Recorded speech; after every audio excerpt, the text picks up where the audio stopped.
So geoengineering is the idea that we know enough about our planet and its climate that we might actually come up with solutions that would stop global warming. We know enough that we could engineer the system, and the geo is on the scale of the whole Earth. So we could counteract the effects, for example, of putting carbon dioxide in the air. There are a lot of interesting ideas. Some seem crazy, but they basically go on two paths. One path is saying we're not going to do anything about emitting all this carbon dioxide, so let's find smart ways to cool the Earth off anyway. And examples would be actually putting mirrors in space that reflect some sunlight back away from the Earth, to seeding clouds over the ocean, which reflect sunlight, to putting aerosols in the atmosphere, which mimic the effect of volcanic eruptions and also reflect sunlight. And then there are also a host of geoengineering ideas which would try to, through human activity, basically suck out all that carbon dioxide we put in the atmosphere by finding some clever way to get it out of the atmosphere into something like underground reservoirs or chemical reactors. So in that case, we're using engineering, but we're not artificially changing the climate. We're basically doctoring the chemistry of the atmosphere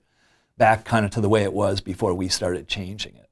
And so there's sort of those two different pathways. And I think right now it's difficult to tell whether one or the other has advantages. In all of them, there are big costs involved. So the question is whether you can convince yourself the cost of those geoengineering schemes is worth it, and get enough people to agree that we ought to spend the money to do one of those things. I think geoengineering, because it affects the whole planet, it also raises difficult questions for who gets to decide. If we in the United States decide we want to geoengineer and put mirrors in space, it affects the people in China or Brazil or Russia.